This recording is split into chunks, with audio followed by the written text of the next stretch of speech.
Hello and welcome back to Down to the Core. We're on to episode number 6. I am John and my co-host Jacob, yes. What's up, guys? And today we've got our special guest.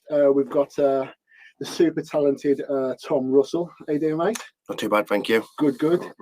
Right, so basically, I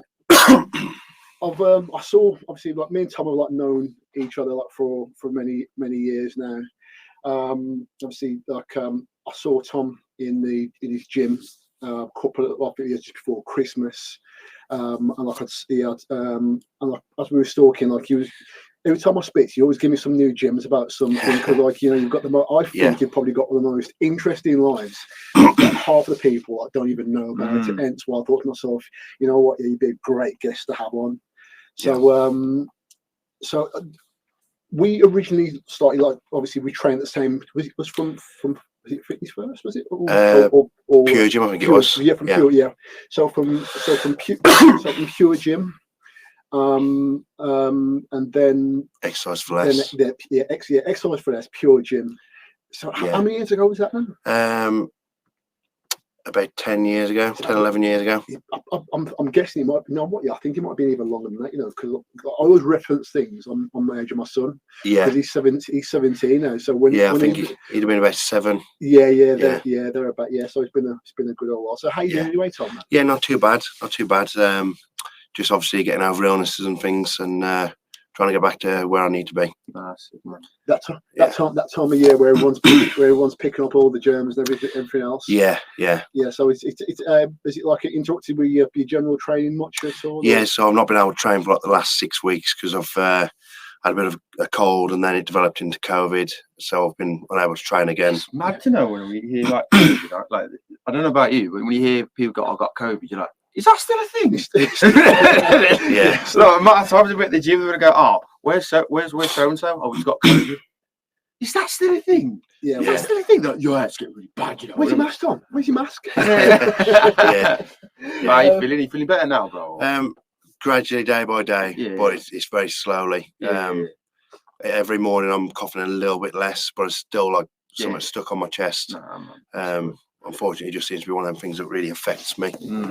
Well, I'm just glad like it wasn't too serious. Like I'm really happy like for you turning up here today and doing this. Thank you, bro. Really appreciate it. So I don't know where we start from, Tom, because I think like as I say, the reason why obviously we got you on, so we had like that brief conversation and you was telling me like quite a few things. So I don't know where we start from. So let's kind of delve back in, because I think like so how many like years you've been like into the gym and into your training and stuff? Well, obviously I started pretty much when I first met you around the age of 19.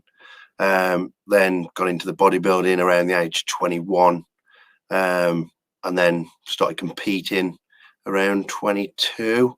So I was still in the junior category, but then I kind of stepped away for quite a while because of the politics side of things.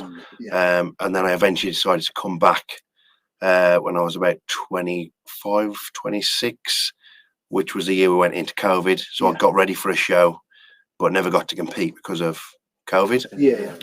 And then obviously, once we come out of COVID, that was when I decided, you know what, got to do this again.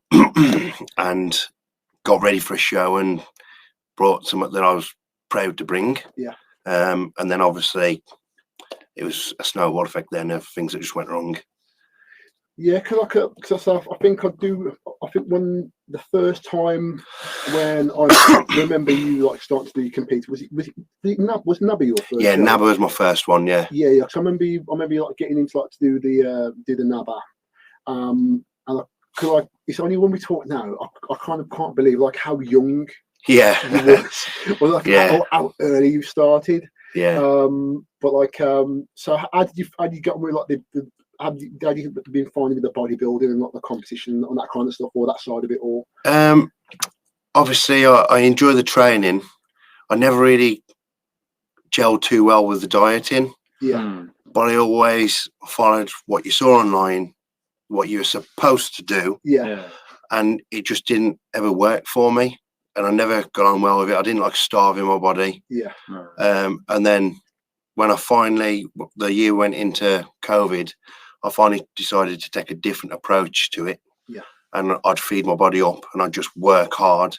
I'd be doing, like at that point, I was only doing 2 or 3 hours cardio a day, but obviously that's quite a bit compared to most. And it just worked, and I just, the fat dropped off me, and I was in shape within weeks.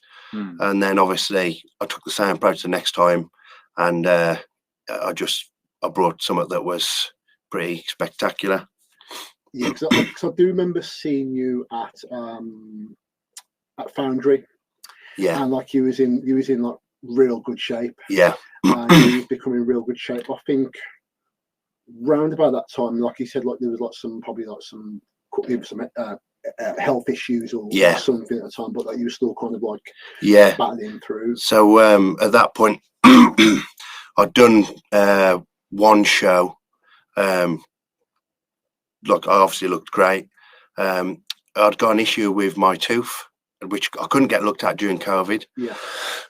So this was kind of one of the first opportunities to get looked at. I decided to go to a private dentist rather than using an NHS dentist, thinking I should get better medical care. And the dentist put the needle in my face, and instead of readjusting the needle, he just wiggled it round and caused severe nerve damage in my face, which also got infected. So my jaw locked up, I couldn't eat, I couldn't drink. The pain was just so severe. It didn't matter what painkillers I took. And it left me in a bad way. Because obviously, anyone that's competed knows when you're dieting and you're low body fat, you feel like you're going through hell. Yeah. Oh, yes. Oh, Well, 100%, yeah. Imagine that and then stopping eating. I didn't know at the time, but obviously through things I've been through since, it was the same feeling that my body was dying. It was telling me I've had enough, stop. Yeah. Yeah, because I do remember seeing, like, I remember like going through it like briefly. Like, I think it's only like now when you kind of like break it right down to what it was. It's like some harsh stuff. Yeah, because obviously, like I had no body fat, and then I just went complete zero food because I couldn't open my mouth. It was locked shut, and it, like, the pain was severe. I can imagine. You just like. Was it This was just like someone was punching me in the side of my face repetitively all day long. Bro, that's mad. Yeah. That's horrible. Like, especially when you like dieting, like, because I haven't competed, but I've done like photo shoot prepping, which is similar to bodybuilding. And like I hear that when like you're losing body fat, you're losing weight, and like literally you're just raging, you're hungry. It's like so just to see that as well, where like you can't even eat anything. That's painful. I can see myself crying. I would literally be broken. That happened between the first and my second show of that year. So I still went on to try and compete. But my face was that infected. When I went backstage at the PCA Hampshire, people looked at me and just presumed I was fat and that I hadn't dieted. And then when I took my clothes off, their jaws just I can see you going, it could be. Jesus Christ, okay, no, my face was like out here. It was like it was that bad. Because it almost seems like you as I say, when first I think you got such an interesting story in like this to where you are now. We'll go through the other bits, but like even from that, and like was that before or after? Because I remember like you saying like about your motorbike accident as well. Because I think so. This was way before then. So obviously that was the first traumatic thing I went through. Because I'm like, even then, obviously being so dedicated and driven, I was obviously trying to force food in if I could, and obviously you got to carb up for a show. My mouth's locked shut, so what I would try and do is I would pull my mouth open with my hand. There was bits of tooth left in there from the dentist pulling the tooth out, so I'd rinse my mouth out with TCP, and then I'd get a nail file and I was filing it down myself. Oh, Jesus Christ. And then I'd have about maybe 30 seconds where the TCP would have numbed it that I could try and eat some food. But then the mental painkillers I was taking, I was just so flat, it was just unrecoverable. Yeah. I can just, you know what it is.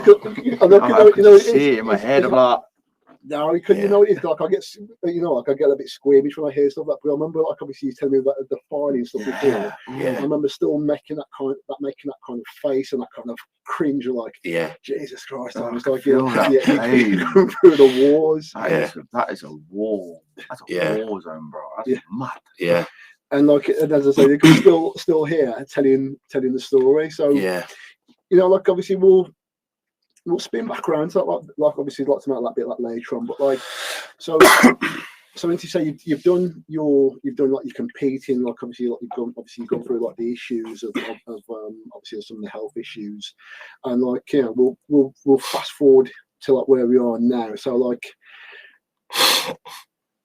right now it's like people just know you as like maybe just Tom, the guy from the gym. Yeah. Well, like obviously I've been privy to see you, like obviously make all your changes and stuff. And like one of the things that we was like me and Jake was like looking at with a list of things. Because like it's like apart from being like a gym owner and a brand owner for your clothing line, and you've even spoke to me today and said you do like obviously your own kind of audio and imagery and like all that kind of stuff as well.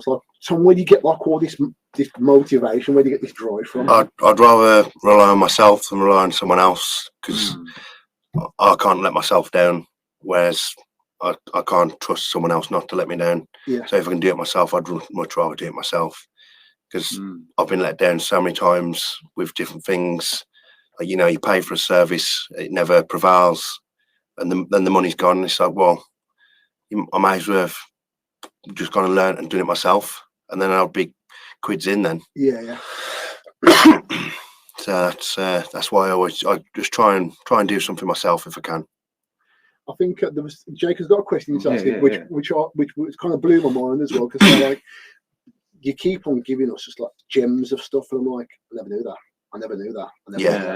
So what was it? So one of the questions when we learn more about you, like I think the main thing of the podcast, I like understanding what are people like outside the gym, because you see like in the gym, like, they're that person, but you go, what's Tom like outside the gym? When I heard you did horse riding, I was like, yo, that is mad. Like, how did you get it? Like, because like obviously like, people's got that when they have an image, like you're stacked like that. When you go on horse riding, like I wouldn't assume that. So what got you into horse riding in the first place, bro? My whole family rode horses. Oh, okay. Yeah. I'm a qualified riding instructor myself. That's it. My aunt is a qualified riding instructor. My nan, she used to breed horses. She worked in the zoo in Dudley as well. Oh, cool. So then when I was a kid, I used to spend a lot of time with my nan, and I'd ride her horses, and then eventually I had my own pony. This was my first horse, and he was unbroken, so I got to break him. I got to learn fast, and that was it really. And then that prevails into the competitive side, where I was like, well, if I'm going to do this, I want to be the best at it, and I want to show I'm the best at it. So then it was competing. Then I've done show jumping, cross country, dressage. I've been around Dunstall race course. I wanted to do it all. That's it really. It was all back to my nan. That's still cool though. Because when I saw that, I was like, is that real? Really, horse racing? Because I said, sick. Because it is, it's amazing. Because I think because like I think like we've got a stigma like when we go to the gym.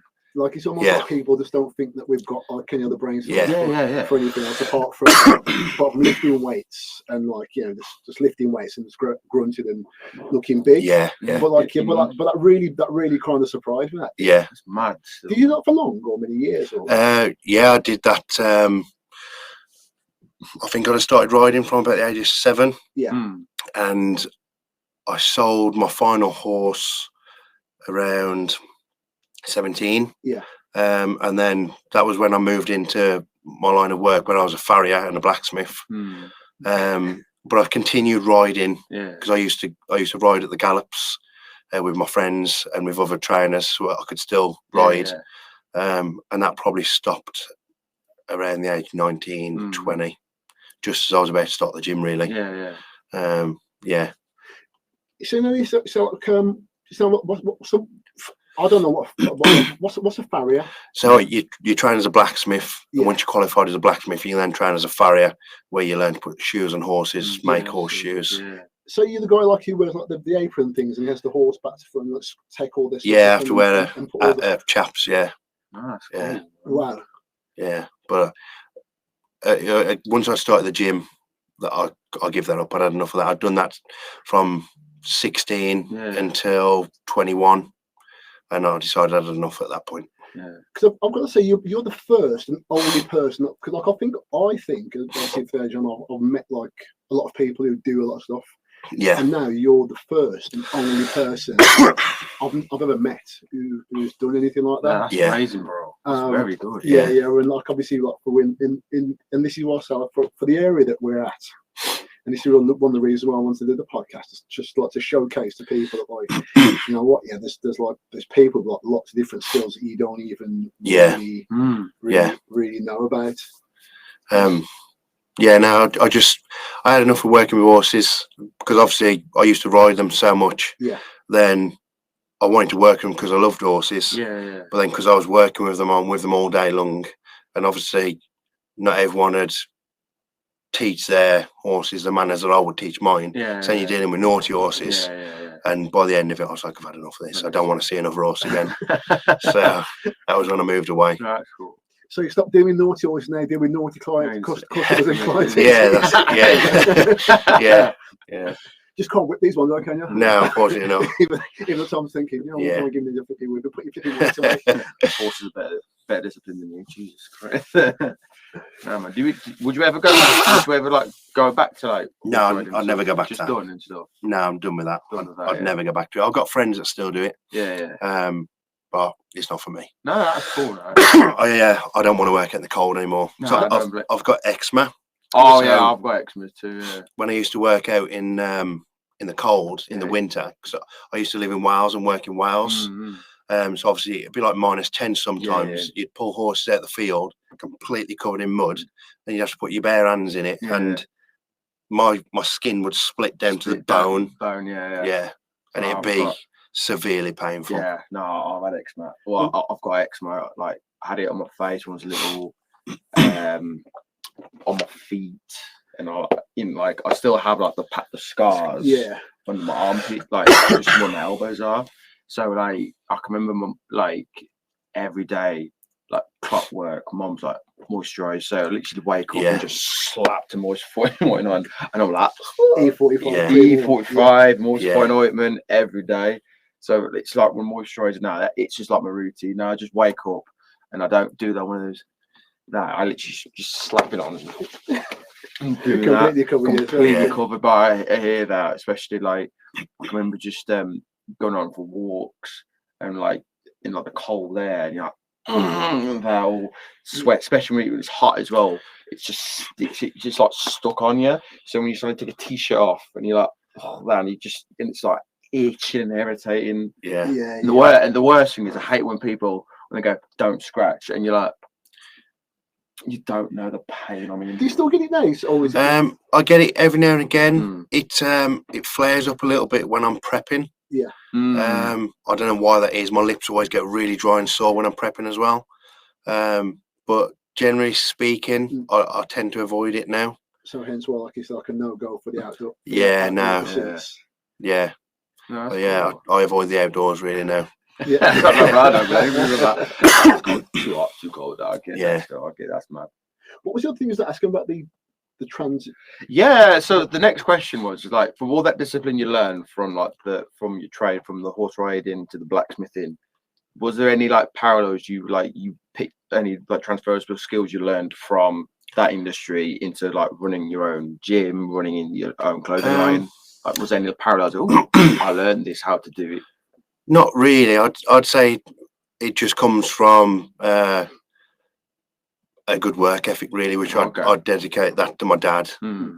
That's where I get my work ethic from. He'd work himself until he dropped, and just having determination and being not willing. Like, if someone tells you can't, I'm like, well, you watch me do it now. And that comes to why I was so determined to prep the way I prepped as well, because I'm like, everyone's telling me that I can't do that. Like, I can't do 4 hours cardio because I'm going to be holding water on my legs. You watch me do it now. I'm going to show you I can do it. So that comes from that type of determination. I like to prove people wrong. And did you prep yourself? Or prep myself. That's cool. Because like so I obviously, going back into like the bodybuilding talk, but like I prepped myself for the first. I only had a coach for like the last year. But like, everything which I generally did, it's like, which I always like fun with and you'll probably know this yourself now with like obviously PT and coaching, that there's always someone who says you can't do that or you shouldn't do that. But like sometimes they don't realise that like, you can't do that, but it doesn't necessarily mean that I can't do it. Like, if you always have that kind of determination, you need to. Yeah, absolutely. Well, like that last prep that I did, I tried to do everything that everyone told me I couldn't do. So I drank 0 water the entire prep. All I drank was sugar-free pop. And obviously people will tell you can't do that. I'll make you hold water. You can't do all that cardio. You can't eat all that food. It's impossible to grow. I did it all, and I proved them all wrong. And if you go back onto my Instagram, you'll see the videos of me taking the piss out of people saying you can't do that.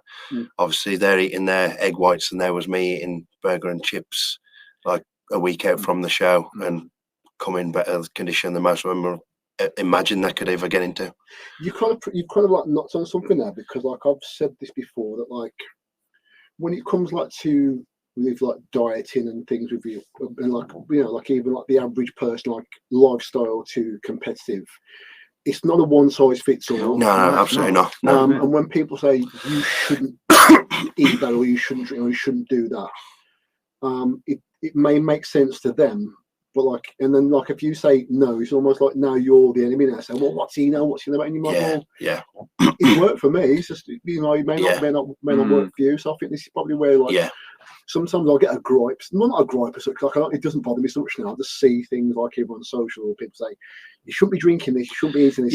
Like, this is no good for you. That's no good for you. I'm like, well, there's been many people for the last like 30 or 40 plus years who have been doing that, and they're perfectly fine. And now you've come into like 2022 and 2023 onwards, and now you're saying no, that's no good. Just because you tried it and it didn't work out well for you. So like now you're telling everybody else that it shouldn't really.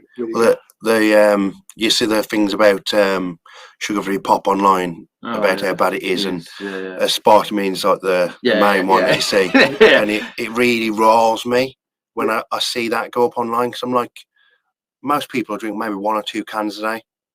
Like the toxic dose is 96 cans of Diet Coke. That's I can drink some sugar-free pop, and even I couldn't drink 96 cans in a day. That's the worst one when they chat about stuff like that. Like even, but I think it's because they hear it's cancerous, so they just jump on it. But they're like, no, it's in a category. But they said it's. I think they found it studied in mice, but not in humans, and they said you need to consume X amount of that to actually get the equal dosage. It's like my favorite one was especially with like protein sources and stuff. So someone put on a post like a piece of broccoli and a chicken breast. I've seen this one. 30 grams of broccoli and 30 grams of chicken, going right. That's why you should be going a vegan diet. But then the broccoli's like this much. And it's like I can't eat that much broccoli. But this little bit of chicken or steak, I can eat that. I couldn't eat what I need from broccoli. Because I just couldn't eat the amount. Like he saw that post, he went right. I've got it, and he put it up abundantly. The first video was right. I am not team vegan. I'm not team meat. I'm just showing you how ridiculous that claim is. And this is what 100 grams of broccoli looks like. And he literally just put it in all bowls. He went, that's 100 grams of broccoli. slapped a piece of chicken breast on the floor and go, that's 100. He went 30 grams, 30 grams. And he went to the end of the day. So to get 30 grams of protein, you need to consume all that from broccoli, where chicken breast, it's right there. So he just went, so stop believing. Yeah. It makes absolutely no sense. And I think the thing is, like, I say, they think like people can be brought into things like when they see sort of like a new fad or a new phase or something. And like I always like to say, sometimes it's the storyteller or the person who kind of, because like say, you know, like they say, like, oh, you put like a white jacket on someone and like stand in front of them with a clipboard, and they say, oh, this is unhealthy, and they'll say, well, the doctor said it. Well, why is the doctor here? The white jacket on? I'm not saying that, you have to listen to him. And he's right. But take his jacket off, and then like obviously he's got like a normal t-shirt on, and like he's on back to front. He tells you the same story. It's like, no, I don't believe him. Yeah, absolute madness. Or when they say you can't touch that, it's got full of chemicals, and I'm like, yeah. You sit there, you're like, what are you eating? Oh, I'm just saying beef that's got chemicals in it. How do you wash? Well, that's chemicals on it. Yeah. So can you see how much? I think because also as well we associate certain words with certain meanings. So chemical, dangerous. So we're kind of like, oh, he's up. That's full of chemicals. I don't want to touch that. And you go, you drink that. So like, especially with certain drinks as well, like energy drinks and like alcohol, they say no. They turn the nose up having energy drinks, but then you go, but you're going to drink a lot of alcohol. They're like, oh yeah, but that's different. No, it's not. It's literally the same. But then they're trying to counter argue with me, and I'm like, no, I'm not disputing you shouldn't be drinking alcohol. You shouldn't be drinking energy drinks. I'm just saying, like, there's a pro and con for each of it. It's just moderation is key. Of course, it's always going to be moderation, because I sometimes find it funny. Then back to yourself, Tom, where the people are trying to give you like these bits of advice while you're smoking like a cigarette, and I wouldn't do that I wouldn't do that if I was you. I wouldn't do that if I was you. It's full of chemicals and they give you cancer. How about cigarettes? Don't worry about that, son. Or they do one clean thing and they think they're healthier than you. So I remember this. Like, there was this one vegan, and he was saying to me he's healthier than me, but then I've seen him like round the town, snorting everything, drinking everything, smoking everything. I'm like, oh, so I'm the unhealthy one, but I see you around Birmingham snorting every line of coke, you're drinking till you're blue in the face, you're just doing all the things that's more harmful, but because you're not eating certain food products, you think you're healthier than me. He probably bought up a white jacket. Probably, he's like, all the worst one. Oh, I saw this one on Netflix, and I'm like, wow, there we go, Netflix. It's just hilarious. It just makes me laugh when you see people chat stuff, and I'm like, yeah, okay, whatever. Yeah, everything to be taken with a pinch of salt. Yeah, a pinch of salt. Or furthermore, just take nothing from them at all. Yeah, and that's it. Next, we haven't like really spoke too much. Obviously, we'll always go around. So just a general chat. But like, so going from obviously you competing, and then going from like doing what you're doing to obviously into 23, 24, you now own a gym. You own like on Retroflex. I was privy enough for you to invite me down there. Mate, I'll just say this now. Like, I'm not going to blow smoke in your backside, but I think you've got an amazing gym down there. It's a good gym. And like, obviously, when I've been there and I came back, and like my pal said to me, "Oh, what you've been doing?" So I've been down to Retroflex, went down to Tom's gym. Machines down there it just feels like there's a part of your body. Everything just glides. Everything is like, and I was like, that gym has got your personality. Absolutely. I think like there's like level of darkness, level of perfection, level of like lighting, everything is absolutely bang on. But like, really, really good gym, great equipment, and like Tom did not pay me to say this. I'm just saying I'm just saying this from my own heart. But like, I think you got a really, really great gym there. So when did you kind of like decide, or what made you make that leap to say I'm going to go and start my gym? Or well, when I broke my back, I kept trying to get back into training, and just nothing was really suiting.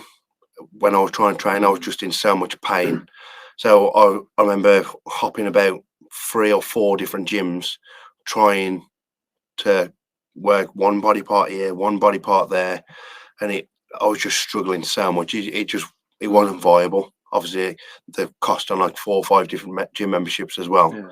And everyone over the years always said, "I'm surprised you haven't got your own gym." And I used to just think, well, I don't think you've got a clue what it's going to cost. And at that point, when I couldn't train, and I was like, well, I think it's about time I took the leap here. I'm going to find the kit that I want and make clean, because I don't like training dirty gyms, but I don't like training in JD or anywhere like that. I prefer the bodybuilding gym. Yeah. So I was like, well, surely we can mesh the two together and make a clean bodybuilding gym, one with a better atmosphere. And then that was when my ideas were born, really. As soon as it was there in my head, that was it. It was in plan immediately. Nice. I think it was within a week or two I'd found the first building. We did lose that one, but it was only a couple of weeks after that I'd got all the kit ordered, done, and then we was looking around for more. We travelled abroad to find check a warehouse out and check different gyms for lighting, equipment, and then it was when we come back from that trip, we'd got the second building by then, and it was straight in at about midnight, 1 o'clock in the morning. Videoed it empty, and the very next morning I was straight back up and I was painting. That does not surprise me one bit. I think like the more I learn about you now, you're generally like I think I'm gonna do this. Yeah, I'm gonna do it. Yeah. I think I'm gonna try this. Yeah, I'm gonna do it tomorrow. Yeah, I'm gonna do it right now. If I've got an idea, I'm not gonna think about it. I'm gonna do it. Yeah. I can't stand indecisive people that'll say about an idea and then like, well, I'll think about it for a few weeks. I'm like, you've lost them weeks. Like, life's too short. You don't know what's going to happen in them 3 weeks. So like, don't think, just do. This sounds like some great advice for myself. Tom, I think like I do get some stuff that, but I think sometimes I ponder about things sometimes as well. Like you're just like get in there. Yeah, no. If the idea is there, it's in action that day. I don't like to think about something. Thinking about it enrages me, angers me. Yeah, I like to do it immediately. That's wicked. Did you find like any kind of like stumbling blocks or hurdles like when you started to put it into action, or was it just like, because like sometimes like I think with like, I don't know about yourself, but like sometimes you can paint an idea in your head and like you can go to the end point of that idea and go right, and I'll just do that, and I'll just get these bits, and then that'll be it. And well, the first stumbling block was obviously we got one building. I ordered the kit, and then the landlord tried to change the terms of the agreement. So what? I told the letting agent, said just give him what he wants. It doesn't matter. He wanted more rent, wanted to change all the agreement, literally everything we'd already agreed on. He wanted to go back on, and then even though I'd said just agree to it, the letting agent come back and he said, "Oh, he's giving it to someone else." So I was like, "Well, this is great. I've got to find another building. I've got all that kit like on its way, and nowhere to put it." So obviously I'm online trying to find new buildings. I'm driving round trying to find industrial estates, seeing if there's anything about, literally just physically driving around trying to find signs. And then he rings me back a few days later and says he's offering you the building again. So I said, yeah, that's no problem, I'll take it, but it's on my terms now. And then an hour later he rings me back and he's told me he's give it to them again. So obviously we went back to the drawing board. I'm still looking. And that same letting agent happened to help me find the building that we've got now.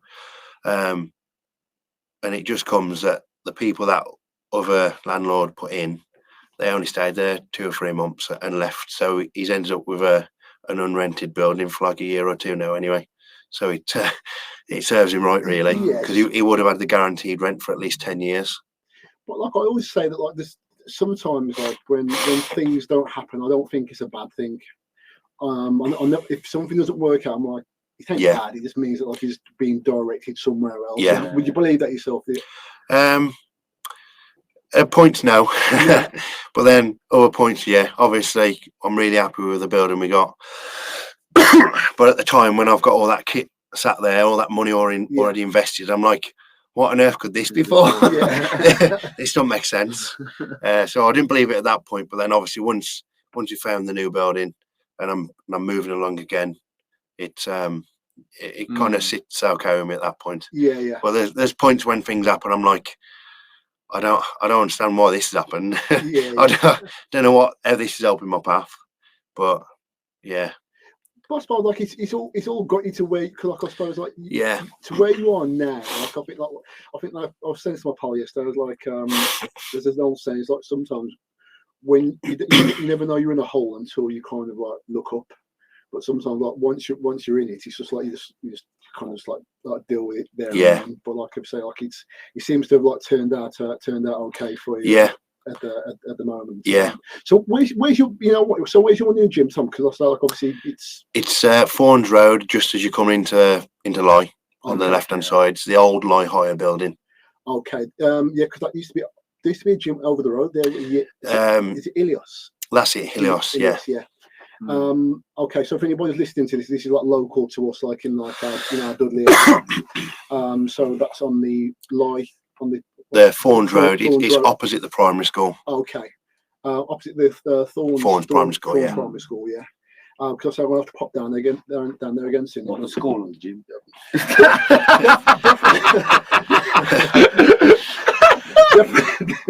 Sorry, definitely not the school. I have no business being around any school. No grown man has got any business being around any school. Sorry. If anyone's going to be down there, you're going to be picking the kids or going to Tom's gym. Shake it over there. Oh gosh. Yeah. So like, so how's things going? Like, with the no, for the time it's been open, it's doing really well. Yeah. I've got friends that have got multiple gyms, and we're surpassed where they were in 12 months, and we've not even been open 12 months yet. So we're doing pretty well, really. Good, though, still, what do you reckon you put that down to? Is it like is it more kind of like advertised or kind of like promoted, or I'd say it's a mixture of the aesthetics of the gym itself, the quality of the equipment. Then obviously we're quite forward on social media, and then we're really on it with our online adverts and things as well. So I'd say it's just a combination of it all, really. Is this a we, or is this Mrs. Tom? Well, it's a mixture of us. We've also got a marketing manager as well. He deals with all our adverts online. But we try and stay on top of videos and photos on social media, so the content's constantly fresh. That's cool, man. Yeah, because I was saying before, like I was really impressed with like obviously like some of like your videography stuff and like and like obviously, and so I was saying before at the start that like you're like super talented, that like just it's amazing. Get there, and just get the things like kind of like done yourself. So do you obviously I know obviously because it's your gym and you're there. Do you do like obviously you do PT and coaching as well? Yeah, so I do PT and coaching. I've got quite a few clients now. Yeah, I'm not a fan of PT, and I don't really enjoy doing PT too much, but I really enjoy the online clients. Yeah. I was talking to someone about this the other day. With PT clients, I don't feel like you get to see the results as much, whereas with the online clients, I can see visible results, and that's what I'm driven towards, is seeing results. I'm really results driven, so that's why I enjoy that more. I get that. I think I still enjoy the PT side. I think this is more so because like I'm kind of old school. I'd still like to interact and talk. So I enjoy the interaction, but I always in my head what I feel is it's like, well, I learned this, so why is this person paying me? for what I learned when they could just go online and put time into learning it themselves. So I just find it quite confusing. I think I've come to realise that, like, sometimes that you can know something or you can look at something, but like it's that, because like you'll probably know this now, that like you realise that not many people are as driven as you. Yeah. And I realise there's certain things that I do and people go to me, oh, how do you manage that? I'm like, to myself, it's like, it's quite easy. Yeah. Yeah. So you use dieting for it? So I'm like, yeah. Yeah. How many times do you train a week? I train 6 to 7 days. And like it's kind of like obviously, you know, when you're doing something which you kind of enjoy, it's a breeze, isn't it? Yeah. But I realise that sometimes there are some people like who, and you probably understand this as well, like when you get new clients or when you get people who decide to make a change to go into the gym and and do whatever they're doing, they feel like they feel lost. They feel kind of lost, or or they don't feel confident. I think sometimes like the PT, and you may agree with this, but it just brings like a level of like confidence to them. No, I completely agree with that. Yeah. There. I mean, as you say, like I went through a stage of like feeling like a bit of a charlatan, as if to say, someone's paying me to stand here and point. That's exactly how I feel. I'm like, feel almost like a bit of a con man. Yes, I felt like that, but then I start to realise that it's more. It's like it's like I've got a friend, so I loosely know stuff about cars and like how to. I can service a car. There's little things I can do. But I've told this to most people. I've got a friend called Mick. Mick's helped me a lot over the years. So he's almost like family to me. And my prior business I had was like doing car deliveries and whatever. But Mick has only got one arm, and he used to do servicing, breakdowns, and do everything with one arm. When he's with me, I feel like I can do absolutely anything. And half the time, he doesn't even do a thing. He'll just look at me and just go, "Yeah, just like there." And like he's not doing anything, but as soon as he's not there, I could still do the same thing, but like I just feel like I don't feel as confident. Yeah. So I think like that may be the same kind of thing. Yeah. And I think I'm starting to like learn that. But you are right. And I think there are some people who just prefer who like the visual aspect of like So to give someone all like the tools that they need and say, right, come and see me back next week, and then we'll see where you go with that. What have you been doing? What haven't you? And I say, because I did the same thing as well. I kind of get it, but I think like I do like the two sides to it. Have you got like a side that you I think it's so. I've always interacted well with people. I'm more of a people person. I have done online in the past before, and I do enjoy that aspect of it. I think I'm like a dog, so I like interacting with people, and I think I do get it. There are days you do feel like you're paying me, and I'm just sitting there just going 1, 2, 3. Yeah. But I think what it is well, I think sometimes you learn more about them, and they kind of open up a bit more with themselves.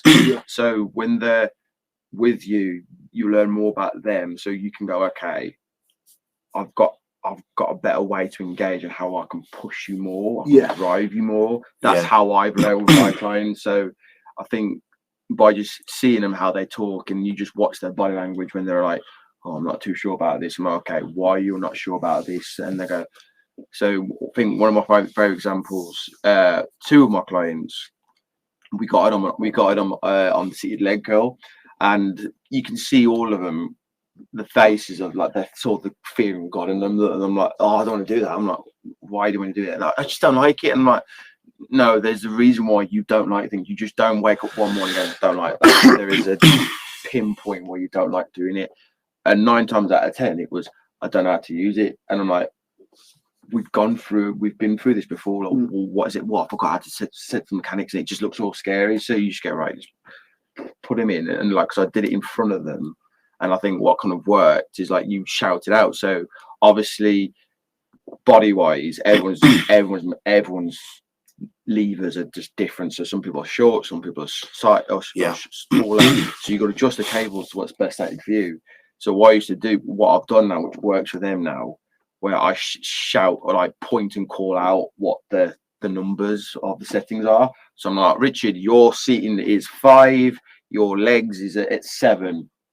and they go, okay, 5%, 5%, 5%. So they don't need to worry about like exercise. As soon as I said 5 and 7, they just know. So when I'm not with them, like, but I do see them around the gym, they set the equipment up and they're literally like, okay, cool. Then they go, oh, thanks for that. So I think it's just installing like a bit of confidence. Yeah, I think it's the confidence booster in there. And for me, like, I think it's just you learn more about them, and you can just go, okay, you don't tend to engage like this, so I need to push you that way. Whereas, like, I think most of us, we can all be our ideal client. You just go, this is your program, this is what you need to do, go away, and like, oh, okay, cool, see you next week, boom.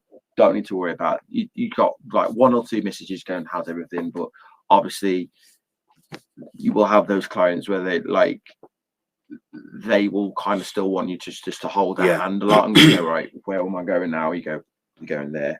So even then, like, even some of my clients now where they just been with me for like months now, they still, like, I'm still with them, but I'm just following them now. I'm like, okay, where are we going next? Like, even there's days I'm like, we're doing that now. You're like, yeah, done it for a while now. Oh, fuck off. I'll get you, man. Are yours more like you've got like a mixture of lifestyle and bodybuilders or competitors, or is it? I've coaching clients, so I've got a few lifestyle, then I've got young lads aspiring to be potential bodybuilders, and then PT is kind of just your average Joe, really. Obviously, I'll put some of my coaching clients through PT sessions because I like to make sure they're training with a good enough intensity, because in my opinion, like 99% of people don't train hard enough in the gym. Obviously, if you've seen any of my videos of our training, I'm like quite psychotic, some people say. Just on the slight side, so. But so I want my clients to train that same way, because I think that's the way you're going to grow and get the best results. How do you like, obviously, I think, Mark, you would have got this just as much as I get this. When people go, well, how long will it take me to be like that, or before I start? They come in at say 7 stone, and then now they're saying, I'm thinking about competing next year. It's like you just give them like the harsh reality that like it's not going to happen. I can be quite harsh. Like sometimes I might have a client come in and then might be chubby, best word to say, and they want to grow. I'm like, you can't, you're too fat. You got to diet first. Simple as that. You're not going to grow optimally, so you gotta get lean, and then we can grow. I've had quite a few clients like that. They want to grow. I'm like, no chance. You got to diet first. Because you know what, it's like, because like in order to be a good coach or a PT or whatever, you have to be very brutally honest. And I think like with my ways, like, we've all got different ways of doing things. So like, I know you're going to be the stretch to call it, as where I'd probably I don't nurse people. I don't like soften them, but I'll give it to them where they can digest it enough. And then I've seen that sometimes, even if I give it to them a way they can still digest it, they're like, oh, that's not what I wanted to hear, and then they end up like just like leaving it all together. And then like sometimes I can say to myself, well, I don't think you really wanted it bad enough, did you? I think you may have just saw your mate or on someone on TV or wherever it was, and then thought, I want to be like that, but like not realised how much. A lot of people don't realise the amount of work it's going to take. That's why I like to be quite brutal and upfront. Because if they're not willing to do the work, I'd rather them be gone straight at the beginning. Because I don't want that beyond my name. Like if they're just going to mess about, not diet, not do their check-ins, not follow everything I've set out for them, it looks bad on me. Because it's like, well, who's wrong? Is it me or is it them? You know what? I think I've got to take that away from. When I first started like doing like some of my coaching and whatever, I kind of take things personally and think that it's all. But I realise that like if us as coaches, we give them every tool that they need. So you're going to set them out the diet. You're going to set them out like obviously their exercise regimes, and you're also going to say to them, if you're stuck, just give me a shout because I'm here for you. Like, and this is what I'll still tell them now, and like and understand that like your harder times are going to be if you're going to try and do something, it's more towards your weekends. Yeah. And when your weekends come, let's just see what happens there. But like, don't just like just leave it. And then they'll I've heard some of them go, oh, you know what, I went out the weekend, had a bit of a blowout, and like I'm saying, well, what time did you go out? I went out at 7, so from 7 o'clock in the morning till the time you went out. So was it the blowout from the moment you open your eyes? Yeah. Or was it from 6 o'clock in the afternoon? Because something has to. Yeah. Something's not really gonna. Yeah. I'm gonna give here, but like I think ultimately, like when I started like adding like all these things together, I stopped kind of like being so harsh on myself and stopped blaming myself. Because I think like you can only do what you can do, and you can only, you know, if I set it all up for you and give it to you and say just and then you say to them, are you okay with this? Yeah. Is there anything else that you need me to kind of guide you with? Are you okay? And they say yes. Yeah. A yes is as good as a yes. We can't babysit people, can we? Yeah. No, I've never really been hard on myself, like with clients' results, because I know what I'm doing is going to get them results. Yeah. Providing they do what I tell them to do. Yeah. So I get frustrated because I'm like, you're paying me. You obviously don't want this good enough because you'd be doing it, and you're clearly not doing it.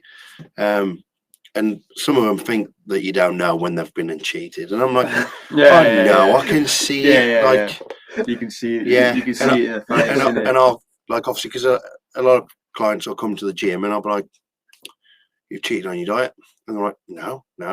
Yeah, and I'll drill them, and eventually it'll come out. Well, I ate this and I ate that, and you do feel like a parent with him, though. It's you know what, Jake. I'm just about. I'll let you finish what you say. But I was about to say to you, it's like, so whenever like I've only got my one lad, like sometimes like when he's done something, like, not a kid, but like sometimes like when he's probably done something, you just know. It's just like so when you deal with people, deal with deal with something as long as you do, you know. Yeah, it'd be like the tone of the voice or the style of the message will change, and you've done something. Well, what I can see straight away. Do they ever insert? Well, what it was, so this. Yeah.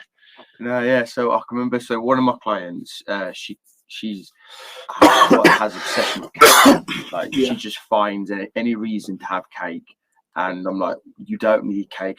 Yes, I do. Then I asked her before. I was like, do you know when you were little? Do you know if your mom and dad said, if you behave, you're gonna get a cake shop? Yeah. I was like, oh, so you've learned for the past like 30 plus years, if I be good, I have a piece of cake. And I was telling you, you can't have cake this week. And you can see just like thinking the world's ending. Then the world's ending. And then like 2 days, I was like, I'm gonna message you every now and then, just how's things going. And I think one day she did message, and she's normally quite instant. Yeah. So I'm like, okay, something's like not afoot.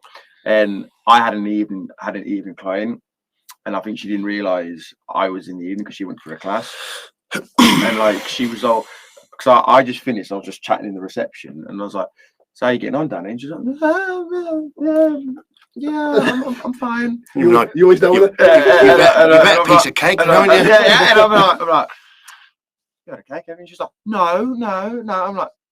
I'm looking at her, I'm like, come on. And she was like, yeah, I have to. I'm so sorry. And she's like, she went off. I'm like, and I felt like a parent. Like, I would have just like, I wondered in my head. I was like, I'm not angry. I'm just disappointed. But like, I just went. Isn't that a parent thing? Saying, I'm not angry. I'm just disappointed. Well, I've had clients where I know they're cheating.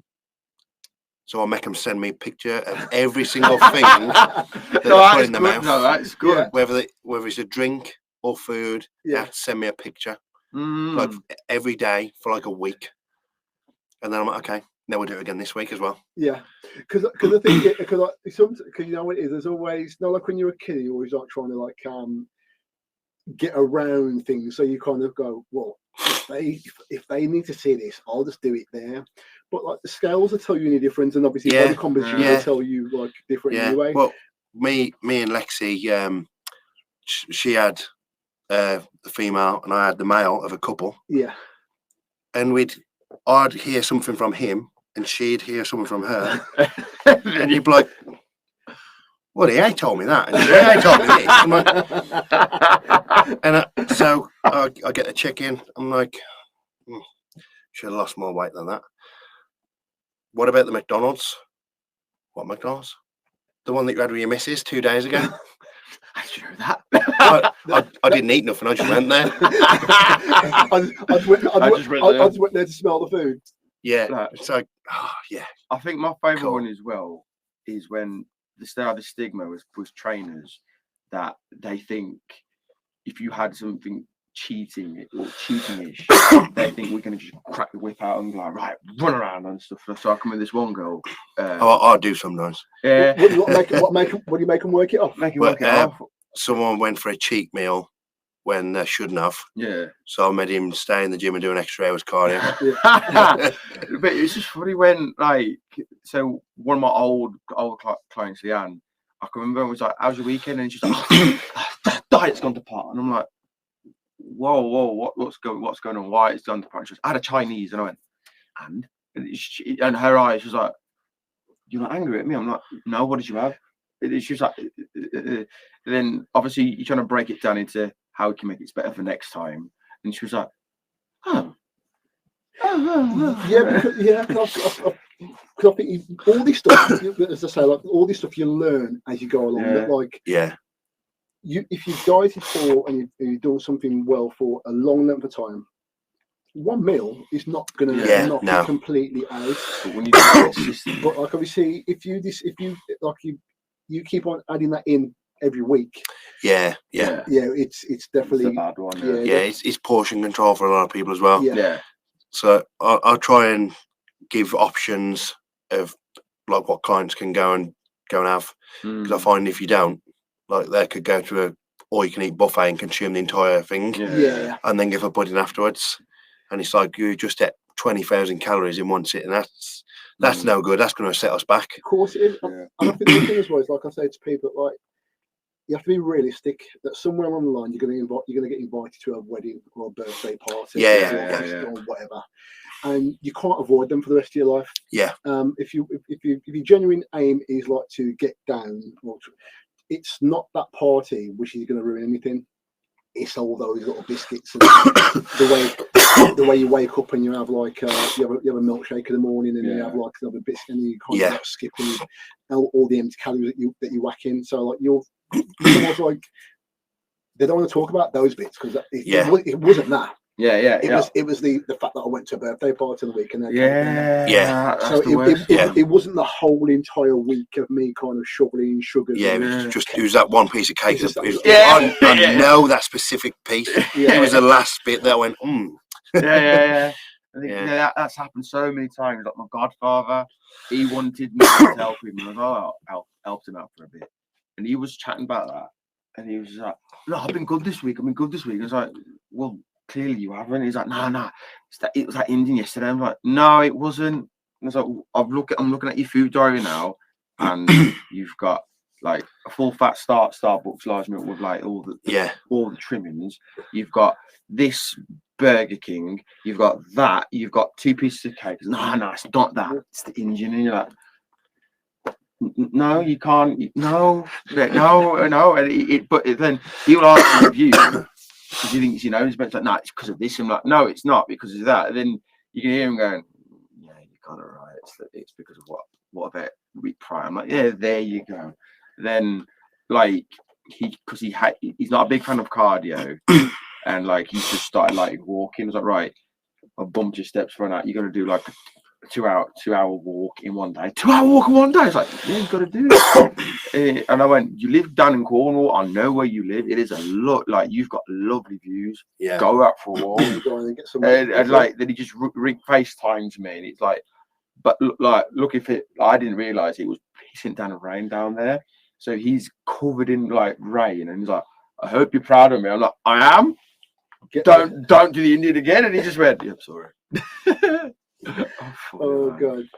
I was going to ask you, so have you kind of like, because I'm, you know, I'm going to change the tone like a little bit because I remember you like saying that like obviously going through the gym, putting it together, going through like some of the struggles and bits and pieces and whatever. But like you also mentioned that like you'd lost a friend in the same sort of time, and they wasn't able to see you, kind of like. Yeah. Can you kind of like elaborate on that, or what? So was it? What was?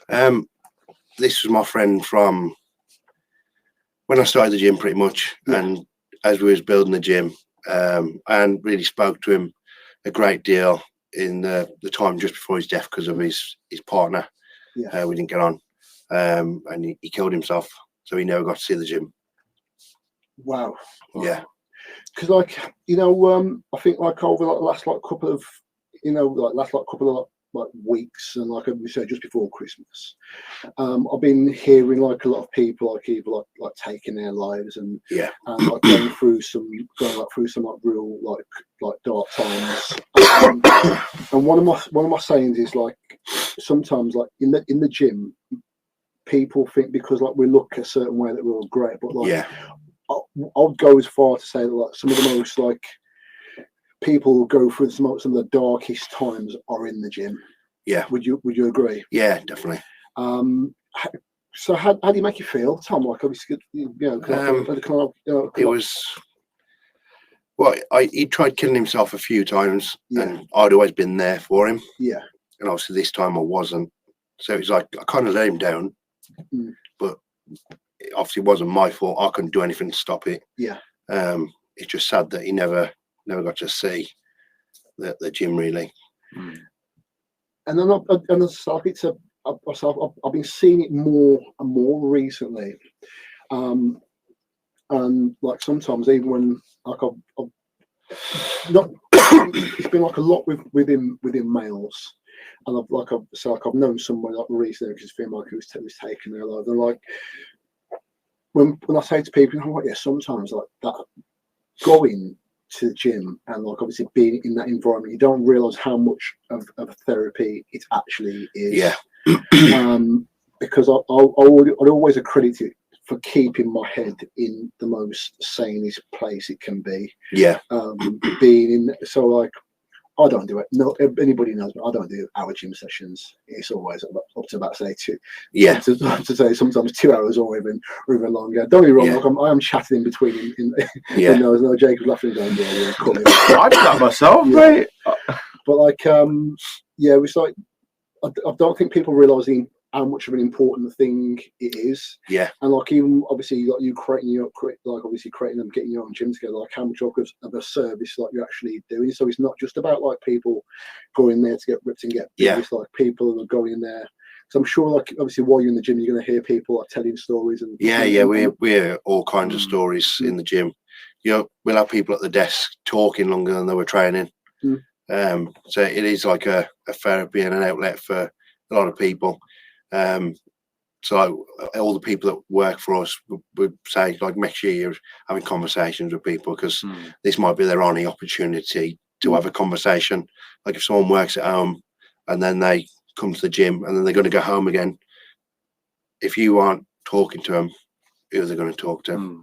So and obviously not everyone's confident and willing to go and talk to people. So some people obviously need you to try and coax that conversation out of them and you know, obviously try and find it like somewhere for them to talk to people. Yeah, that's cool. Yeah, because I just like I think like, I always like make, you know, it's always been my thing like have like conversation, like even like when you've probably gone through like whatever you've gone through yourself, and I could always want to talk to. It's like I'd always like say to people like, you know what, yeah, like I don't really get into like much gym conversation. I just want to talk about like other stuff, and like, you know, people will. They'll let you know, and there's always like telltale signs. And I think like obviously like you obviously, you know, like thanks for letting us like know, but like your friends like obviously he's took his life, and like there's only so much like we can do, but like I say, there's always like even when you see telltale signs, like there's you're only with them for a short amount of time, or you never know how they're going to feel after you leave. But I think like it's a big thing that what you do, obviously, when you have a gym and you can able to talk to people. And sometimes that little conversation makes a whole lot of difference. 100%. Yeah, it makes a whole lot of difference. So I think as I said, like, it's one of the things that we're going to try and talk about more at some point. Over with other people, like where take away that stigma about like, because as I said, when we look at probably people like us, they go, "Oh, he's big and he's tough and he's hard and he's big, so he's all right." And I don't realise that, like, we've sometimes got the world on our shoulders. And we've probably been given that like from an early age, where we're like, well, oh, you're a bloke and you're a big lad, or you go to the gym, so Tom, you're okay, you're fine because you're a big lad and you can lift weights. But like nobody wants to ever talk about or think that like your brain's like going through other stuff or how you feel about stuff. And like, we don't really talk about like feelings and stuff as guys, do we? We just kind of just brush over them a little bit and say, yeah, okay. And like I've seen somebody go through something. The first thing someone say, "Oh, let's get them down the pub. We'll have a few pints, and a smoke, and you'll be okay." That doesn't really solve the issue. It just masks it, which causes more of a problem. No, man, it's really important that just even like you just said, just a general chit chat. It could be literally about anything. Like, oh, weather's poo today, isn't it? Yep. And it's just literally that. It can actually mean a lot to people. It means a lot to 100%. 100% agree with that, man. Yeah, man. Have you got any more? No, that's just pretty much, that's all up for me, man. I think what was it? I think one thing I was going to ask you, because like I say, like it still kind of blows my mind how much you've done. And old year, Tom. 29. I'll be 30 this year. He's not even reached 30, and you could write a book. Yeah. you could write a book. So like say someone wanting to either start their own business or even go into the competitive world and that kind of stuff. What tips would you say you'd have for them? Or what would be the first bit of advice you'd probably give someone who's, or furthermore, what would be the advice you'd give to your younger self? I'm not sure I'd go back and give myself any advice, because I feel like you got to kind of learn that on your own. And if you're not the type of person that's going to be able to learn it, it doesn't matter what anyone's going to tell you. I don't think you can learn it. I'd just go back to myself and say, you make it. That's about it, really. And like don't make it. You couldn't say it any better. Because I think like I do try and chat to a lot of the younger lads. Are like sometimes like they look as if like, oh well, my life's over. I'm like, mate, you're not even 20 yet. It's like you haven't hit the 20 mark. You've still got like, so much to do. And like I think we're in a place now where you've got opportunities to do as you do, like obviously make a business, have a go at like bodybuilding, have a go at photography, be like a horse rider, and ride motorbikes at 200 miles an hour. Sorry, are you still into your motorbikes? I've still got them. I haven't rode motocross bikes in a while. I have ridden on the track since breaking my back. But we even really thought, you know what, as you just mentioned that, like, because you just casually mentioning break your back as if someone's like, oh, I just chipped a nail. Oh yeah, I just broke my back, and like, no, I'm still here. And how did that happen? So I did a track weekend in Portimão in Portugal. The weekend before MotoGP were there. Oh, okay. And on the second day, I looked at my tyre, and the way tyres wear on motorbikes on the track, they can start to tear. And they're expensive, running slick tyres. And I looked at this tyre and I thought, oh, it'll be all right. I'm just going to leave it rather than putting a new tyre on. And as I was coming out of turns, I was putting that much power on, that much speed. I was leaving big black lines on the tarmac. And I come around this one corner. I'm right over, knee on the floor, 85 miles an hour. I'm chasing my friend, and the tyre gave way, so it low-sided. which means you're going to slide along the floor, which is okay. It's annoying, but it's okay. But as it did that, I opened my hands to throw myself off the bike, and the tyre gripped and threw me into the air, which is a high side then. So I landed on the floor in front of the bike, and which is like the most dangerous place you could be. So I'm sliding along, like sat up like a teddy bear, and I just did that to try and like move myself to the side, and then straight up my back, and I went flying down the road even further. As once I stopped, I just lay there and everything was numb, and I thought, oh, this ain't good. And I tried to move, and I could. So I was like, okay, well, you're okay at the minute, but something's not right. So stop moving, because obviously, I didn't know at the time, but I thought, if it's broke, you could sever your spine still. So I lay there as still as I could, and in my head I was really calm. I couldn't stop screaming, but in my head I was calm. It wasn't me screaming. And then I obviously went to hospital. The hospital discharged me, told me I was fine. So obviously I flew back home in some of the most horrific pain I've ever felt. Went straight to hospital the next morning once we got here, where they told me, yeah, you've broke your back. Wow. So that was the next adventure. But as my style, I discharged myself from the hospital and went to the gym. Broke your back. Yeah, it's fine, right? That's what I mean. So it's like that's why I laugh. Well, when you tell me this stuff, it's just like, yeah, just doing this. And like it's almost like it's nothing to you. It's like, yeah, just done that. Yeah. Well, I come walking out the gym the one day, and obviously limping, because I think I'd fractured my foot. My spine was fractured. Obviously got severe muscle damage. My glute was just like gone, destroyed. And so I come waddling out the gym, and my two friends said, "Oh, just train legs." And I went, "No, broke back." Yeah. And they were like, "What?" I was like, "I broke my back." Oh, what are you doing in there? Just training. Training. Training. I bet they're like, yeah. So I mean, it's almost like you know what? It's like you're made of something which I haven't like witnessed anybody like be made of, and it's almost like you just put the fire in front of you. You're still going to keep on walking through it. Yeah. Yeah, but a couple of my clients say they don't think I can be killed. No. Yeah. What's that guy's name? It's almost like you're like the Black Country Chuck Norris. And there's a say Chuck Norris you can never kill Chuck Norris. Like Deafy scared of Chuck Norris. Yeah. Deafy scared. Deafy scared of Tom, man. That is mad. Tom got bit by a snake and the snake died. Yeah. Snake was up. Nah, today's not my day. Yeah. That's mad. Oh God! Should we wrap it up? Yeah, well, listen, Tom.